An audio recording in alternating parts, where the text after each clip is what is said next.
મુખ્યમંત્રી ભૂપેન્દ્ર પટેલે ખેતી મદદનીશ સંવર્ગના ઉમેદવારો નિમણૂક પત્રો એનાયત કર્યા. મુખ્યમંત્રી શ્રી ભૂપેન્દ્ર પટેલે રાજ્યના કૃષિ અને ખેડૂત કલ્યાણ વિભાગમાં નવી નિમણૂક મેળવી રહેલા યુવાનોને ગાંધીનગરમાં યોજાયેલી સાદગીપૂર્ણ છતાં ગૌરવશાળી સમારોહમાં નિમણૂક પત્રો એનાયત કર્યા હતા. વડાપ્રધાન શ્રી નરેન્દ્ર મોદીજીએ વર્તમાન વૈશ્વિક પરિસ્થિતિમાં દેશવાસીઓને કરેલી અપીલનો પ્રતિસાદ આપતા મુખ્યમંત્રી શ્રી ભૂપેન્દ્ર પટેલની પ્રેરણાથી આ નિમણૂક પત્ર વિતરણ અન્વયે ગાંધીનગરમાં પ્રતિક રૂપે 21 યુવાનોને નિમણૂક પત્ર એનાયત કરવામાં આવ્યા હતા. સમગ્ર દયા રાજ્યભરના 415 યુવાનો ખેતી મદદનીશ તરીકે પસંદગી પામ્યા છે. તેમને ઈમેલ દ્વારા નિમણૂક પત્રો પહોંચાડવામાં આવ્યા છે.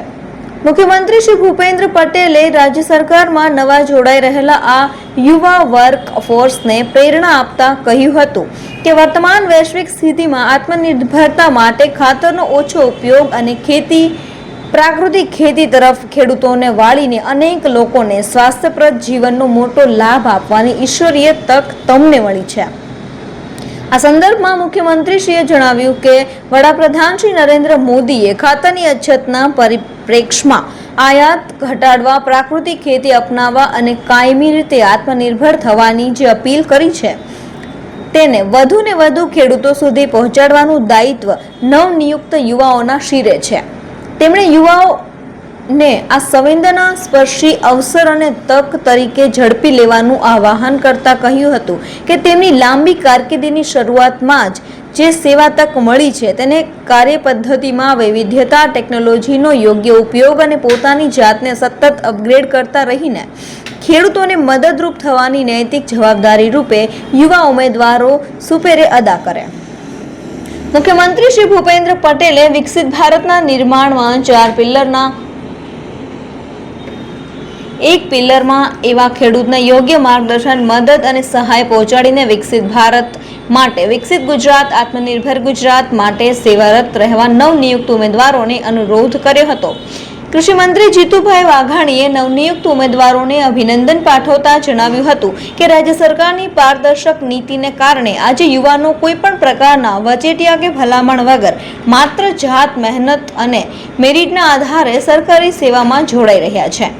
નવનિયુક્ત ઉમેદવારોને કર્મયોગી તરીકે સંબોધતા કૃષિ મંત્રી જીતુભાઈ વાઘાણીએ જણાવ્યું હતું કે કૃષિ ક્ષેત્રમાં એ દેશના સમગ્ર અર્થતંત્રનો પાયો છે. કૃષિ વિભાગમાં જોડાવાની તક એ ખેડૂતોની સેવા માટેની એક ઉત્તમ તક છે.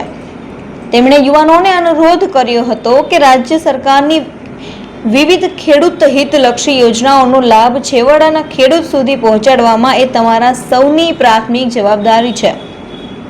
ખેડૂત હિતના કાર્યો એ માત્ર નોકરીનો ભાગ નથી, પરંતુ એક પરોપકારનું કાર્ય છે જેને સંતોષ ઈશ્વરીય કાર્ય જેટલો જ મોટો છે. કૃષિ મંત્રીએ વર્તમાન સમયની જરૂરિયાત સમજાવતા ખેતી બચાવો અભિયાન અંગે વાત કરતા જણાવ્યું હતું કે જમીનને બચાવવા માટે રાસાયણિક ખાતરો અને જંતુનાશકો બેફામ ઉપયોગ અટકાવવો અનિવાર્ય છે. તેમણે નવનિયુક્ત કર્મયોગીઓ અને ખેડૂતોના અવેરનેસ લાવી તેમને પ્રાકૃતિક ખેતી તરફ વાળવા માટે કાઉન્સેલિંગ કરવા પ્રોત્સાહિત કર્યા હતા. મંત્રીએ સૌને સલાહ આપતા કહ્યું હતું કે નોકરીના શરૂઆતના વર્ષોમાં બદલી કે સરળતા શોધવાને બદલે રાજ્યના વિવિધ વિસ્તારોમાં ફિલ્ડ વર્ક કરી અનુભવ મેળવવો જોઈએ, જે તેમણે ભવિષ્યમાં એક કુશળ અને સક્ષમ અધિકારી બનાવવામાં મદદરૂપ થશે. કૃષિ અગ્ર સચિવ આરસી મીણાએ આ ભરતી પ્રક્રિયાની પારદર્શક પદ્ધતિથી લઈને પસંદગી સુધીના સમગ્ર આયોજનની ભૂમિકા આપીને નવનિયુક્ત ઉમેદવારોને કૃષિ અને ખેડૂત કલ્યાણ વિભાગના વડા તરીકે આવકાર્યા હતા. આ નિમણૂક પત્ર એનાયત કરવામાં મુખ્યમંત્રીના અગ્ર સચિવ ડોક્ટર વિક્રાંત પાંડે, કૃષિ અને ખેડૂત કલ્યાણ વિભાગના તથા ખેતી નિયામક કચેરીના વરિષ્ઠ અધિકારીઓ તેમજ નવી નિમણૂક મળેલી એવા યુવાનો ઉત્સાહપૂર્વક સહભાગી થયા હતા.